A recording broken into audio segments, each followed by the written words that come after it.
You're driving home after a grueling 72-hour shift. The road is empty, your speed is perfect, but then the rearview mirror explodes in a sea of blinding red and blue. For most, it's a moment of annoyance. But when you're a black woman, alone on a dark, isolated stretch of county highway, it's a moment of genuine terror. Two aggressive patrolmen approach, their hands resting entirely too close to their holsters. They see an easy target. They drag her onto the asphalt, drunk on their own authority.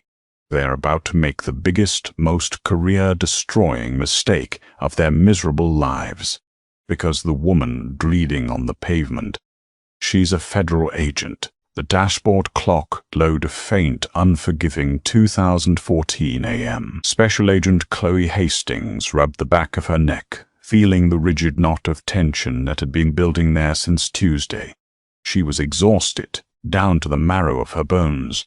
For the past 3 days she had been deep undercover in a joint task force operation tracking a narcotics syndicate operating out of the Appalachian foothills.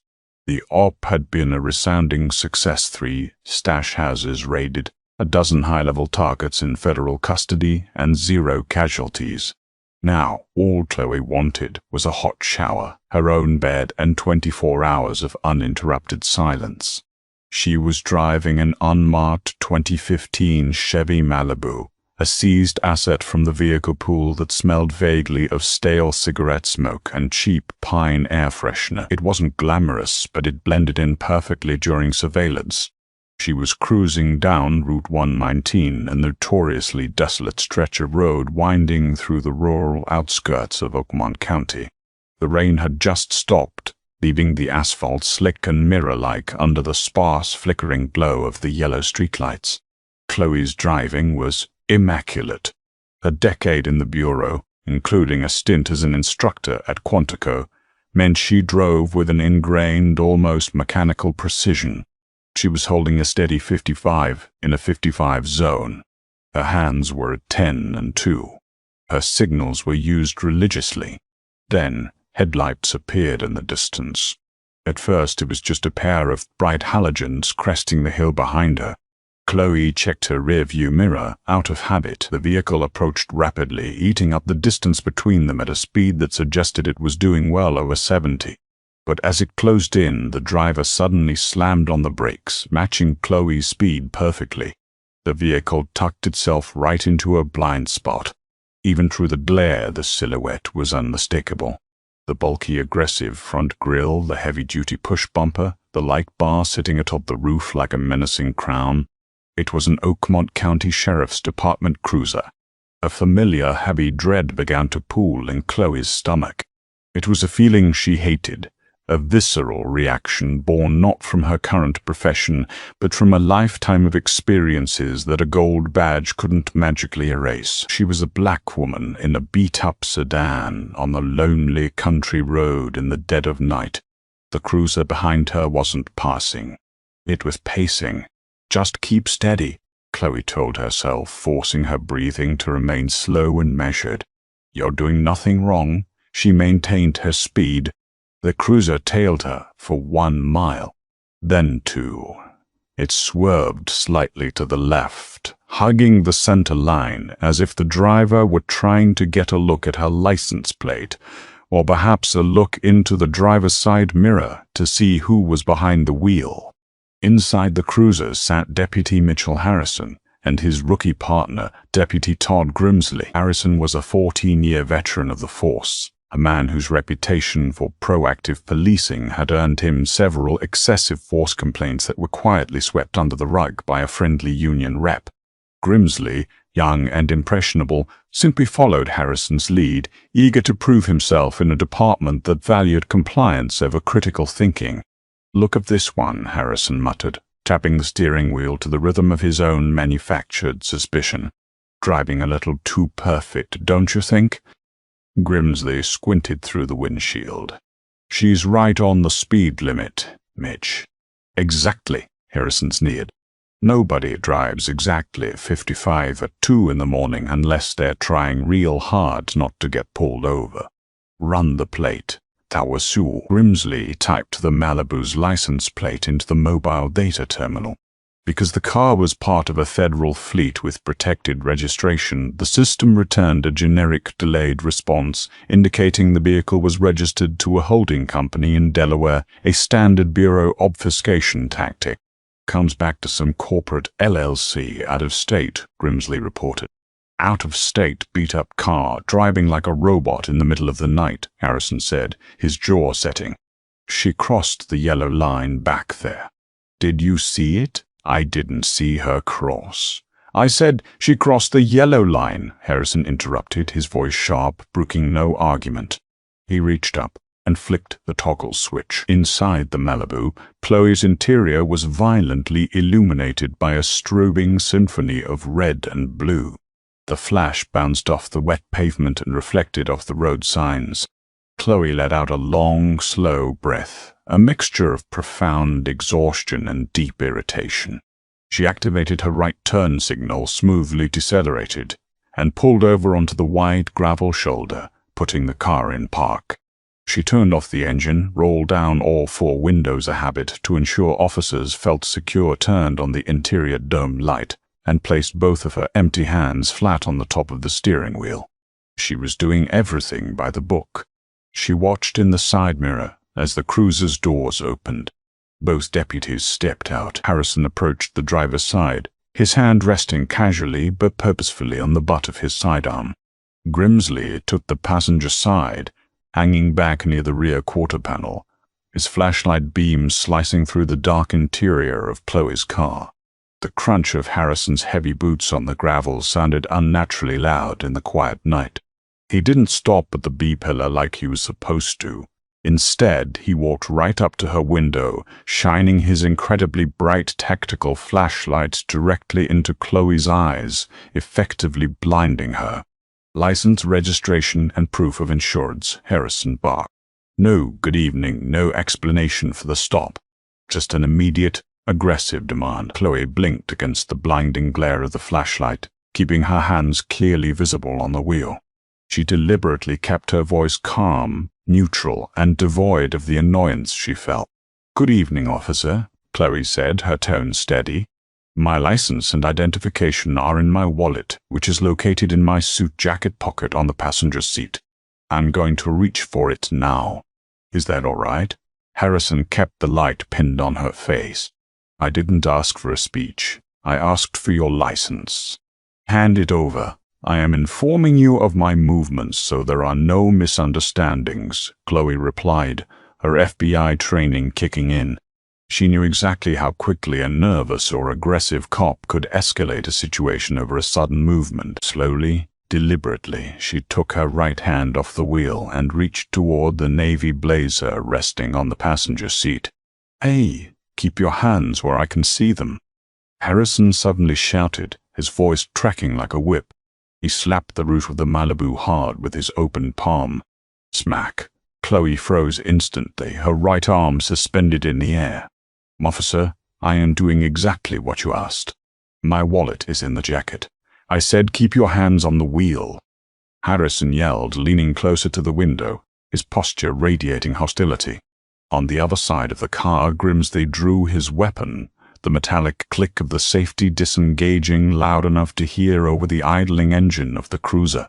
Chloe's heart rate bumped up, but her mind remained ice cold. She recognized the dynamic playing out perfectly. This wasn't a routine traffic stop. This was an ego trip.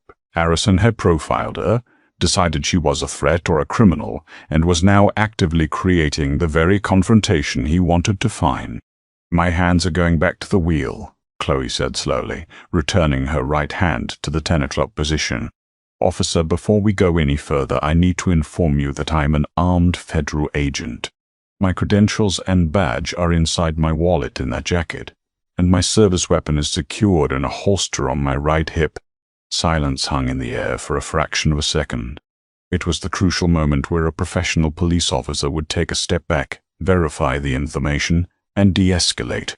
Harrison did none of those things. Instead, a mocking sneer spread across his face, half hidden in the shadows behind the flashlight. "A federal agent?" "Yeah, and I'm the King of England. Step out of the vehicle." "Well, excuse me," Chloe asked, genuine disbelief piercing her practiced calm.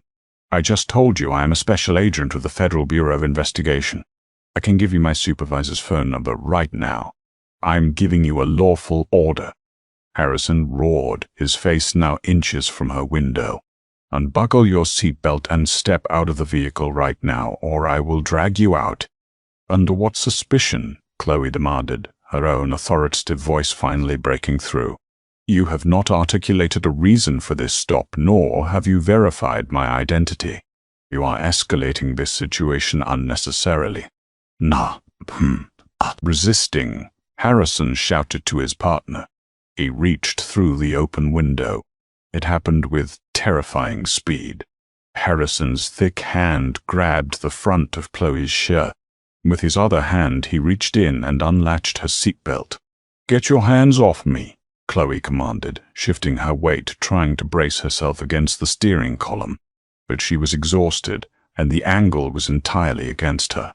Harrison yanked her with brutal adrenaline-fueled force. Chloe was hauled violently through the open door. Her hips slammed against the doorframe, sending a shockwave of pain up her spine. She tumbled out into the cold, wet gravel, her hands flying up instinctively to break her fall. The rough stones chewed into the palms of her hands, drawing immediate blood. Before she could even process the impact, a heavy weight dropped squarely onto her back, driving the breath from her lungs. Harrison drove his knee into her spine, right between her shoulder blades, pinning her flush to the freezing, rain-soaked asphalt. "Stop resisting! Stop resisting!" Harrison bellowed, the classic refrain used to justify violence to any passing dashcams, despite the fact that Chloe was completely pinned and not fighting back. "I'm not resisting," Chloe gasped, her face pressed against the wet gravel. The metallic taste of blood filled her mouth where she had bitten her cheek during the fall. "You are making a massive mistake." Grimsley was there now, panting heavily, his gun still drawn and pointed at Chloe's head. "Shut up," Grimsley yelled, his voice tight with panic. Harrison grabbed Chloe's left arm, twisting it upward at a painful angle, nearly dislocating her shoulder. The cold steel of a handcuff ratcheted tightly around her wrist, biting into the skin. He reached for her right arm, yanking it behind her back to join the left. The second cuff clicked into place, locking her arms in agonizing restriction. "Subject is secured," Harrison breathed heavily, standing up and brushing the gravel off his uniform pants. He looked down at Chloe, who was lying handcuffed in the dirt, her clothes ruined, bleeding from her hands and a scrape on her cheek. "Federal agent, my ass," Harrison sneered, kicking her foot lightly. "Probably a stolen car. Grimsley, search the vehicle.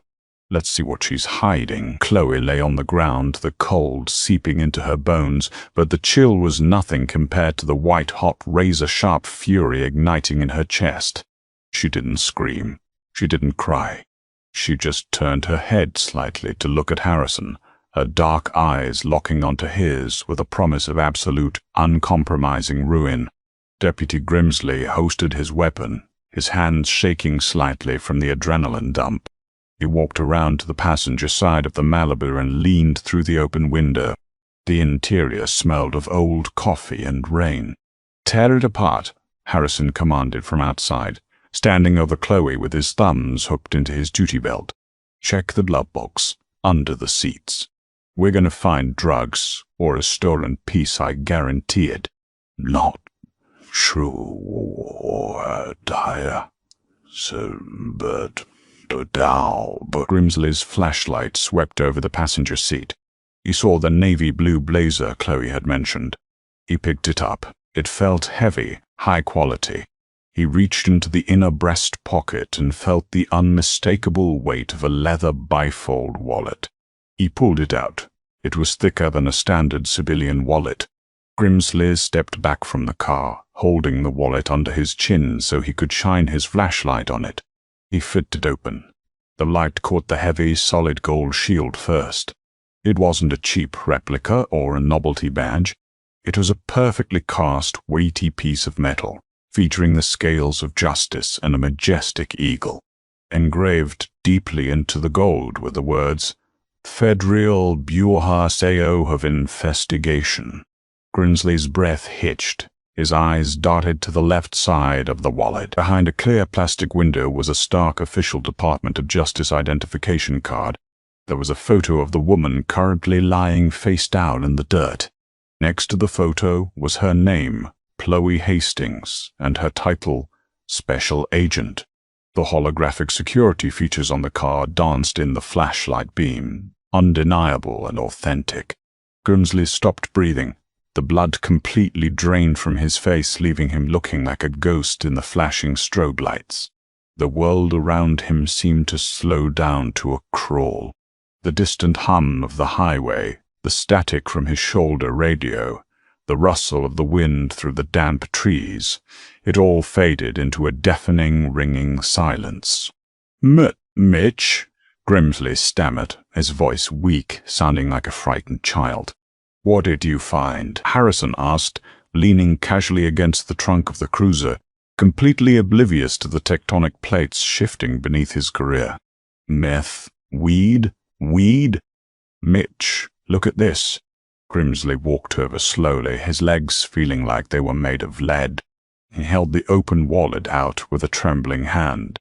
Harrison rolled his eyes, annoyed by his partner's hesitance. He snatched the wallet from Grimsley's hand. Give me that. Jesus, Todd, you act like you've never. Harrison's voice abruptly died in his throat. He stared at the gold shield. He stared at the holographic ID. He blinked hard, as if expecting the image to dissolve into a fake ID bought off the internet, but it remained resolute, blaringly real. He looked down at the woman on the ground. She hadn't moved. She lay perfectly still, handcuffed, the rain beginning to drizzle down again, mixing with the blood on her face. Harrison felt a cold sweat break out across his forehead. A sickening, plunging sensation dropped into his gut, the kind of absolute terror that comes when you realize you have stepped off a cliff and there is nothing to catch you. Assaulting a police officer was a felony, but assaulting a federal agent? Pulling an active-duty FBI agent from a government vehicle without cause, physically injuring her and depriving her of her civil rights under the color of law. That wasn't just a firing offense. That was a one-way ticket to federal prison. Take the cuffs off, Chloe said from the ground. Her voice wasn't loud, but it cut through the silence like a scalpel. It was perfectly calm, devoid of any panic, carrying the terrifying authority of the predator that had just cornered its prey. Harrison stood paralyzed, the wallet still open in his hand. Ma'am, we thought. I said, Chloe repeated, her voice dropping an octave, echoing with absolute icy command. Take the cuffs off. Right now. Grimsley practically scrambled to obey. He fell to his knees in the wet gravel beside her, his hand shaking so violently he dropped the cuff key twice before he could manage to insert it into the tiny keyhole. I'm so sorry, Mom. I'm so sorry. I didn't know he just grabbed you. Save it, Chloe snapped, pulling her arms free as the cuff sprang open. She pushed herself up off the wet ground slowly. She didn't brush the dirt off her clothes. She let the blood continue to trickle down her palm. She wanted them to see exactly what they had done. She stood up to her full height, ignoring the sharp pain in her hip and the ache in her shoulder. She walked over to Harrison. He was inches taller than her, but in that moment he looked completely shrunken. He held the wallet out to her like a peace offering to a vengeful god. Chloe snatched the wallet from his hand. She didn't break eye contact. Deputy Harrison, is it? Chloe asked softly, reading his nameplate. Harrison swallowed hard. Yes, Ma'am. Agent Hastings, look, this was a massive misunderstanding. The lighting was bad. You were in an unmarked car. We were just following protocol. Protocol? Chloe interrupted, her tone laced with venomous disbelief. You unlawfully detained me, physically assaulted me, battered me, and illegally restrained me. You didn't run my plate properly. You ignored my declaration of being an armed federal agent, and you escalated a non-existent threat. She took a step closer, forcing Harrison to take half the step back against his own cruiser. You thought you pulled over an easy victim, Harrison, Chloe whispered, her eyes drilling into his soul. A black woman alone in the dark you could rough up to make yourself feel big.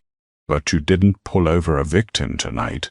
You pulled over the United States Department of Justice. Chloe reached into her pocket with her uninjured hand and pulled out her government-issued smartphone. She dialed a number from memory, never once taking her eyes off the two terrified deputies. Yes, Zach Miller? It's Hastings, Chloe said into the phone, the professional calm returning to her voice. I need you to dispatch the evidence response team, a pair of OPR investigators, and the duty supervisor to my location on Route 119, mile marker 42. Yes, I've been detained and assaulted by two local deputies. She paused, listening to her special agent in charge on the other end. Her eyes locked on Harrison's pale, sweating face. No, I don't need paramedics, Chloe said, a tight, cold smile finally touching the corners of her mouth. But send the feds. I want these two arrested before the sun comes up. Oh. And not so. But, The rain began to fall harder, drumming a relentless mocking beat against the metal roof of the Oakmont County cruiser. The flashing red and blue lights that had felt so authoritative 10 minutes ago now seemed like a frantic distress signal for a sinking ship. Deputy Mitchell Harrison paced the gravel shoulder, his heavy boots kicking at the wet stones. The color had completely abandoned his face, leaving a sickly, pale sheen of sweat. He kept running his hands over his buzzed scalp, his breathing shallow and rapid. Near the cruiser's passenger door, Deputy Todd Grimsley was physically shaking, his arms wrapped around his own torso, as if trying to hold his internal organs in place. Special Agent Chloe Hastings leaned against the trunk of her Malibu. She refused to sit in the dry interior of her car.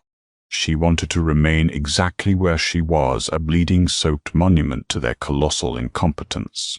The gash on her cheek stung sharply in the cold air, and her wrists throbbed where the steel cuffs had bitten into the bone, but her posture was rigid, unbreakable.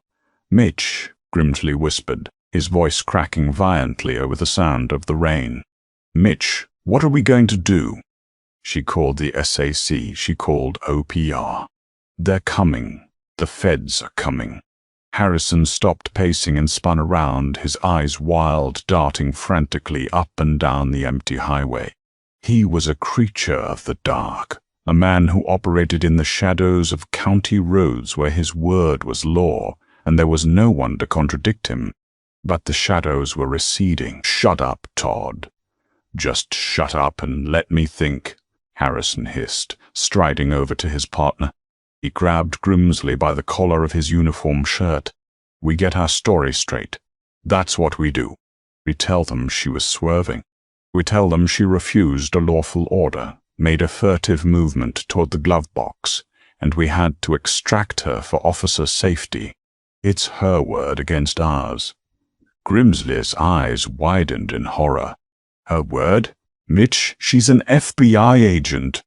They're not going to believe us over her.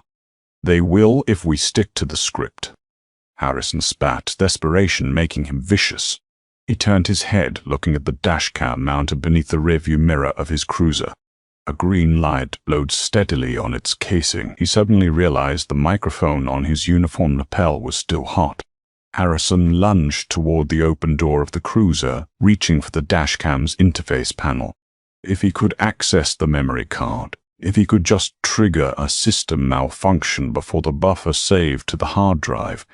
I wouldn't do that, Deputy. Chloe's voice cut through the rain. It wasn't loud, but it carried a lethal, chilling edge that froze Harrison's hand inches from the console. Harrison slowly backed out of the cruiser, trying to feign innocence.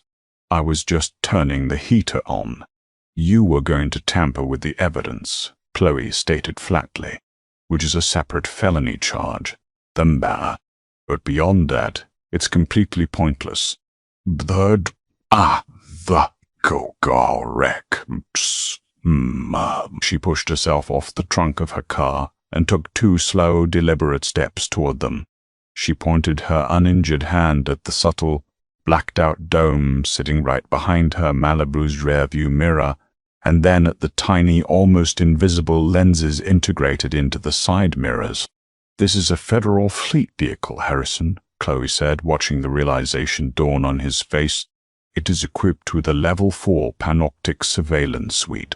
It records continuously in 360 degrees with high-definition audio. But here is the part you should really worry about.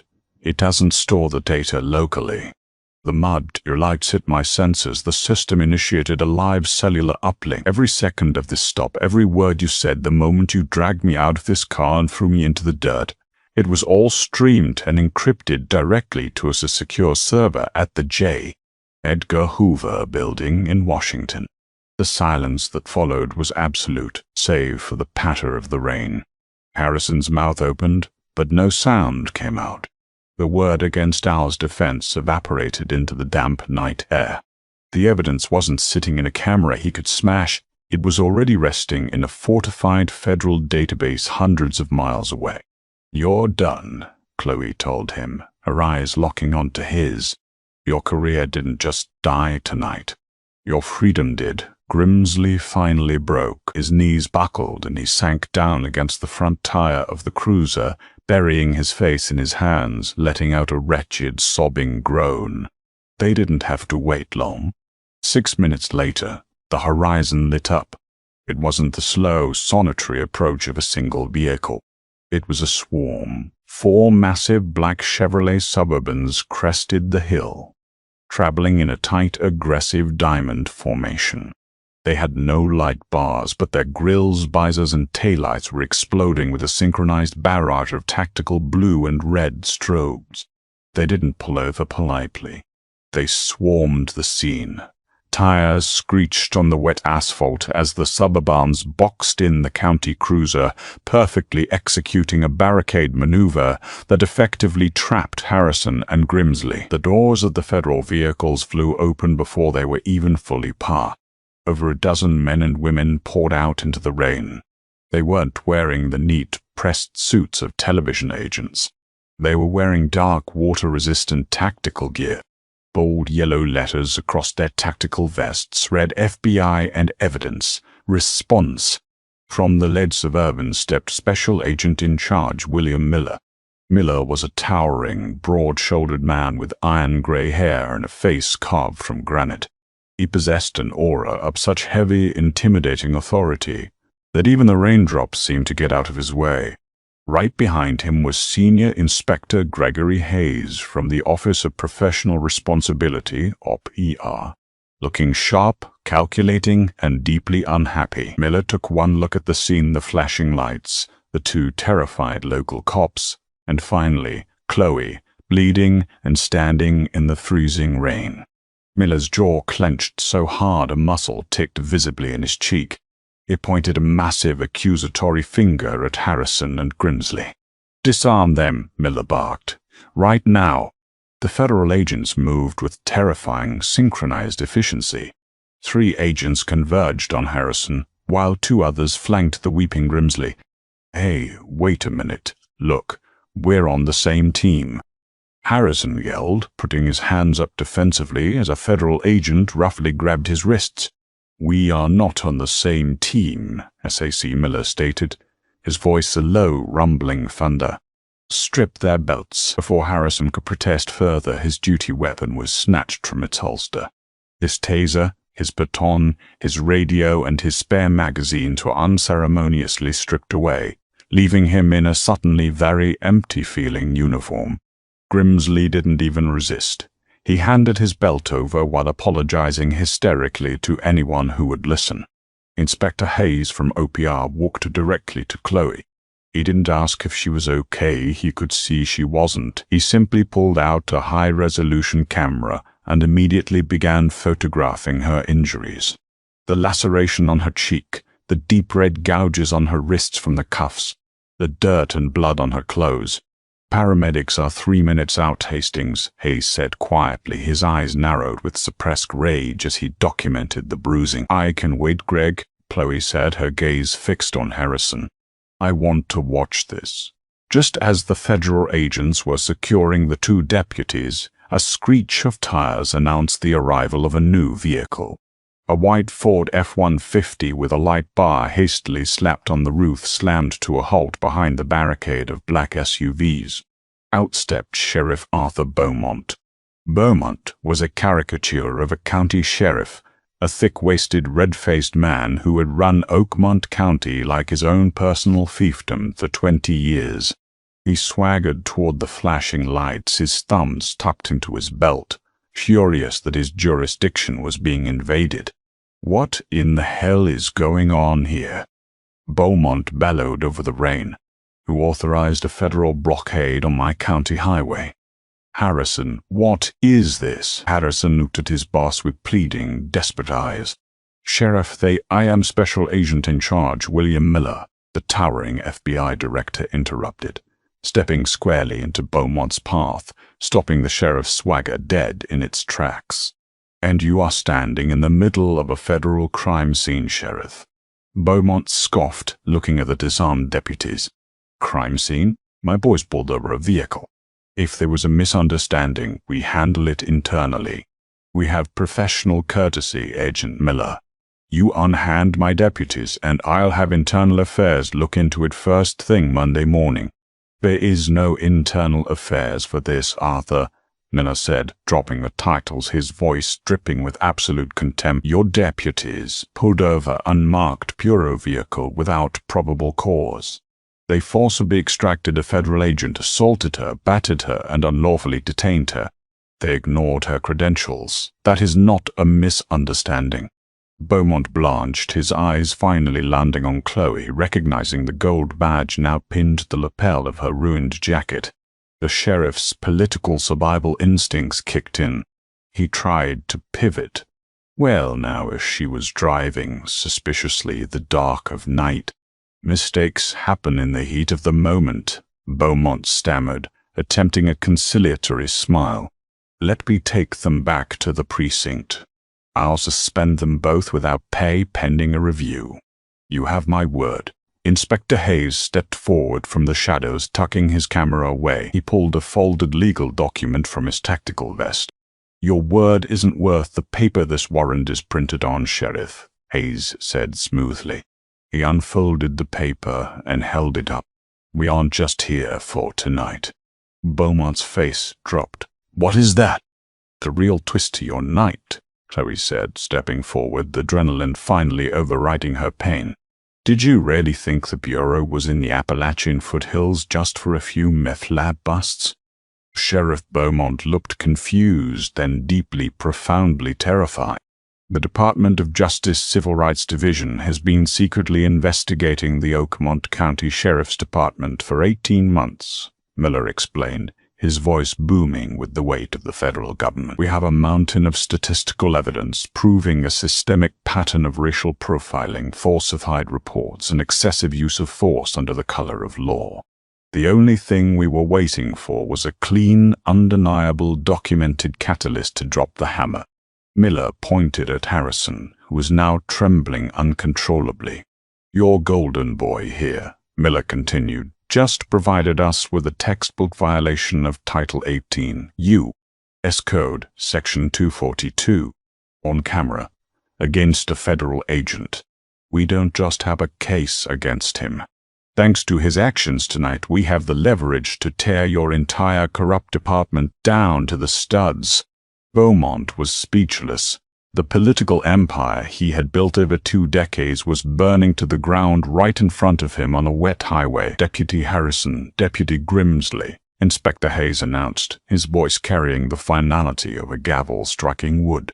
"You are both under arrest for the deprivation of rights under color of law, assault on a federal officer, and false imprisonment." 2 heavily armed federal agents stepped forward, pulling sets of thick, heavy-duty handcuffs from their belts. "Turn around," the agent commanded Harrison. Harrison didn't argue. He didn't fight. The aggressive, domineering bully who had terrorized the county roads was gone. In his place was a broken, terrified man. as the federal agent yanked Harrison's arms behind his back much rougher than necessary and ratcheted the steel cuffs tightly around his wrists. Harrison began to openly weep. The sound of his sobbing mixed pathetically with the relentless rain. Grimsley was cuffed next, his legs giving out completely. 2 agents had to drag him by his armpits toward the back of the waiting Suburban. Chloe stood silently, watching as the doors of the federal SUVs slammed shut, sealing the 2 deputies inside. The flashing lights illuminated the rain, painting the night in stark, unforgiving colors. Karma hadn't just knocked on their door. It had kicked it off the hinges and brought the entire weight of the United States Justice Department with it. "Paramedics are here, Agent Hastings," Miller said softly, placing a gentle, fatherly hand on her uninjured shoulder. "Let's get you looked at. You did good." "No, so now, how mad?" Chloe nodded, taking one last look at the empty county cruiser, its lights still spinning uselessly into the dark. "Yeah," she breezed out, the exhaustion finally catching up to her. "I think the roads are a little safer tonight." The harsh fluorescent lights of Oakmont General Hospital buzzed with a low, irritating hum. Special Agent Chloe Hastings sat on the edge of an examination table, the adrenaline finally leaving her system, replaced by a deep, aching exhaustion. A quiet ER doctor was carefully placing 6 sutures into the gash on her right cheek, the sharp bite of the needle grounding her in reality. Her wrists were wrapped in stark white bandages, the skin beneath them bruised a deep, angry purple. Sars William Miller stood near the doorway, his massive frame practically blocking the exit. He was on his cell phone, his voice a low, continuous rumble of rapid-fire orders. "I want the precinct locked down by 600, Miller commanded into the receiver. "Nobody goes in, nobody goes out without passing through our perimeter. Secure the server room first. If anyone so much as looks at a hard drive, they catch an obstruction charge. Coordinate with Assistant Attorney General Sarah Kensington." "We're going loud." Miller hung up and looked at Chloe. A stone-faced director's expression softened just a fraction. "Doctor says you have a scar, Hastings." "Adds character, sir," Chloe replied smoothly, wincing slightly as the doctor tied off the final stitch. "When do we hit them?" 2 hours, Miller said, checking his watch. "The Civil Rights Division has been starving for this moment. Oakmont County has been a black hole for civil liberties for over a decade. We had the statistics, but we needed the undeniable proof of malicious intent. Harrison gave us the missing puzzle piece wrapped in a bow. He thought he was untouchable." "He was," Chloe corrected quietly. "Until tonight, as dawn broke over the Appalachian foothills, painting the gray sky with streaks of bruised purple and orange, a different kind of storm descended upon the Oakmont County Sheriff's Department. The morning shift was just arriving at the precinct, a squat concrete building that looked more like a bunker than a public service office. Deputies were walking in with coffees and donuts, expecting the usual routine of morning briefings and patrol assignments. Instead, they were met by a fleet of black federal vehicles blocking every entrance and exit of their parking lot. Over 40 heavily armed FBI agents, accompanied by forensic auditors from the DOJ, swarmed the building. They moved with a terrifying, synchronized precision that sent a wave of absolute panic through the local ranks. "Hands off the keyboards. Step away from your desks," shouted a senior federal agent as he breached the main bullpen. Sheriff Arthur Beaumont burst out of his corner office, his face flushed a dangerous shade of crimson. He had spent the last 3 hours frantically calling the mayor, local judges, and state senators, trying to find a political shield to hide behind. None of them answered. The word was already out. The FBI had an ironclad case, and Beaumont was politically radioactive. "You have no jurisdiction to raid my precinct," Beaumont bellowed, spittle flying from his lips. "This is an illegal seizure." Inspector Gregory Hayes stepped forward, flanked by 2 armed agents. He calmly held out a stack of federal warrants signed by a United States District Court judge. Warrants for the premises, the digital servers, your personal hard drives, and the internal affairs filing cabinets, Sheriff Hayes stated, his voice ringing clearly across the dead, silent bullpen. We are executing a federal seizure of evidence pertaining to a systemic conspiracy to violate civil rights under the color of law, racketeering, and witness intimidation. Over the next 12 hours, the true scope of Oakmont County's corruption was laid bare for the world to see. The FBI didn't just find evidence of Harrison's brutality. They found an entire culture dedicated to burying it. In the locked filing cabinets of Beaumont's Internal Affairs Division, federal auditors discovered dozens of suppressed civilian complaints.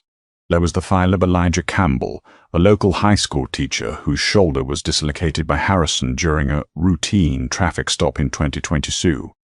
The department ruled it an accidental injury. There was the case of Jameson Wright, a young man who spent 6 months in jail on falsified drug charges because Deputy Grimsley needed to meet a quota, an arrest signed off and praised by Beaumont himself.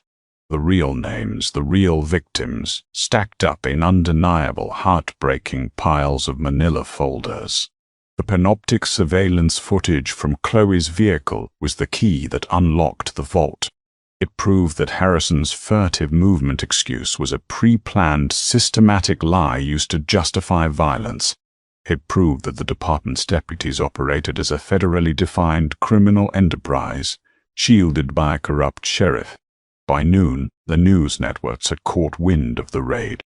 News helicopters circled the precinct. The story of a corrupt local police force dragging an undercover FBI agent out of her car had ignited the national media. The public outrage was instantaneous and deafening. Inside a stark, windowless federal interrogation room 60 miles away, the walls were rapidly closing in on Deputy Todd Grimsley. He sat at a steel table, still wearing his uniform trousers but stripped of his belt and badge. He was shivering, though the room wasn't cold. Across from him sat Assistant Attorney General Sarah Kensington, a woman whose reputation for dismantling corrupt police unions was legendary. Kensington slid a laptop across the table and hit play. Grimsley watched the dashcam footage from Chloe's car. He listened to the high-definition audio of Harrison escalating stop, of Chloe identifying herself, of Harrison laughing it off, and the sickening thud of her body hitting the gravel. Deputy Grimsley, Kensington began, her tone devoid of any sympathy. Your partner, Mitchell Harrison, is currently in the next room claiming that you were the primary aggressor. He is stating that he was merely backing your play and that you failed to properly run the plates. Grimsley's head snapped up, his eyes wide with betrayal. What? No, Mitch ordered me to run the plates. He dragged her out. He put his knee on her neck. Kensington leaned forward, interlacing her fingers. We know. We have it on tape. But here is your reality, Todd. You are facing 20 years in federal prison as an accessory to the assault of a federal officer, false imprisonment, and a dozen civil rights violations. You are 24 years old. Your life is effectively over. Grimsley buried his face in his hands, openly sobbing. I just did what he told me. He's my training officer. Beaumont protects him. If you go against Mitch, they ruin you. Then let us ruin them, Kensington offered coldly. She slid a proffer agreement across the table. You testify against Harrison. You testify against Sheriff Beaumont. You detail every falsified report, every planted piece of evidence, and every time Beaumont ordered you to look the other way. You give us the entire county, and I will recommend a reduced sentence of 36 months in a minimum security facility. Grimsley stared at the paper. He thought of his allegiance to the badge, his loyalty to his partner. But then he remembered the cold, terrifying authority in Agent Hastings' voice and the absolute power of the federal government crashing down on his cruiser. He picked up the pen. He didn't hesitate. He signed his name, effectively signing the death warrant for the Oakmont County Sheriff's Department. 14 months later, the air inside the United States District Court for the Eastern District was thick with tension. smelling faintly of lemon polish and ancient mahogany. Special Agent Chloe Hastings sat in the second row of the gallery, dressed in a sharp, immaculate charcoal suit. The scar on her cheek had faded to a thin silver line, a permanent physical reminder of the night she tore down an empire. She sat perfectly still, her posture radiating an unbreakable, quiet strength. The courtroom was packed to capacity. National journalists, local citizens, and the families of the victims who had been terrorized by Beaumont's deputies filled every available seat. At the defense table sat Mitchell Harrison. He was unrecognizable from the swaggering, aggressive predator who had patrolled the dark highways of Oakmont County. He wore a shapeless standard-issue orange jumpsuit, his wrists shackled to a chain around his waist. He had lost 20 pounds. His buzzed hair was turning gray, and his eyes were hollow. The arrogance had been completely beaten out of him by the slow, crushing wheels of the federal justice system. A few feet away at a separate defense table sat Arthur Beaumont. The former sheriff looked deflated, a broken king stripped of his crown. He too was in an orange jumpsuit, his political connections having evaporated the moment the federal indictments were unsealed. The trial had been a massacre. Grimsley had taken the stand and sung like a canary, detailing years of systemic abuse, racial profiling, and corruption.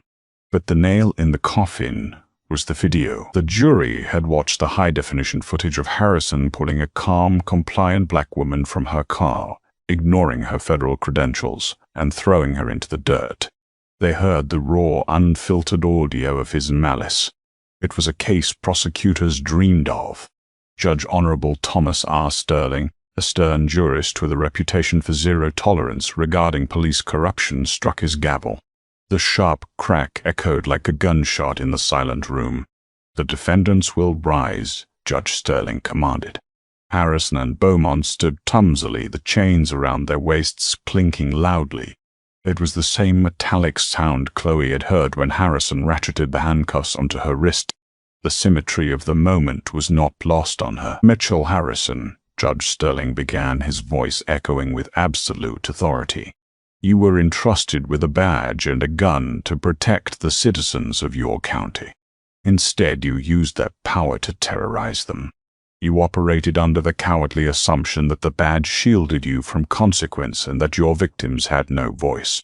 The judge looked directly down at Harrison, his eyes filled with profound disgust. "You did not just assault a woman that night. You assaulted the very foundation of the law you swore to uphold. And in your blinding arrogance, you assaulted an agent of the federal government, providing this court with the means to dismantle your reign of terror." Judge Sterling looked down at his papers, then back to the disgraced deputy. "For the charges of deprivation of rights under color of law, assault on a federal officer, and witness tampering, I sentence you to 144 months 12 years in federal prison, to be served consecutively, with no possibility of parole." A collective gasp echoed through the courtroom. Harrison's knees buckled. He didn't cry this time. He simply stared blankly at the wooden table, his reality shattering into a million unrecoverable pieces. 12 years in federal prison as a former cop. It was a terrifying, absolute end. "Arthur Beaumont," Judge Sterling continued, turning his wrath to the former sheriff, "you built a culture of impunity. You protected abusers and punished whistleblowers for the charges of racketeering, conspiracy to violate civil rights, and obstruction of justice. I sentence you to 15 years in federal penitentiary." Beaumont closed his eyes, his chest heaving as the federal marshals immediately stepped forward to take him away. As Harrison was being turned around by the marshals, his hollow eyes scanned the gallery. They stopped on the second row. He locked eyes with Chloe Hastings. Chloe didn't smile. She didn't gloat. She simply looked back at him with the same ice-cold, unwavering stare she had given him from the wet gravel of Route 119. She let him see her alive, whole, and victorious. She was the shadow in the dark that he had tried to crush, only to discover she was made of iron. Harrison swallowed hard, looked away in deep shame, and let the marshals lead him through the heavy wooden doors, out of the light, and into his cage. Outside the courthouse, the afternoon sun was blindingly bright. Sussex Miller stood on the marble steps, adjusting his tie as the press corps clamored for a statement. Chloe walked past the sea of microphones, her heels clicking rhythmically on the stone. She reached her unmarked vehicle, a brand-new blacked-out SUV. She opened the door, slid into the driver's seat, and took a deep breath of the fresh air. The Oakmont County Sheriff's Department was currently under a federal consent decree, stripped of its leadership and rebuilt from the ground up by DOJ monitors. Elijah Campbell, Jameson Wright, and dozens of others were receiving massive civil settlements. The roads were finally safe. Chloe checked her rearview mirror out of habit. The road behind her was clear. She put the car in drive, smoothly pulled away from the curb, and drove back to work. True power isn't found in a badge, a gun, or the ability to intimidate those you believe are weaker than you. True power is accountability. And sometimes, karma doesn't just tap you on the shoulder. It arrives in a fleet of federal SUVs with the entire Department of Justice backing it up.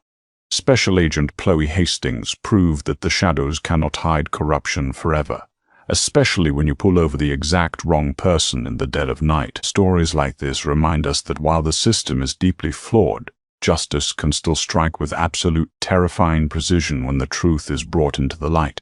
If this story of ultimate karma and justice had your heart racing, hit that like button right now.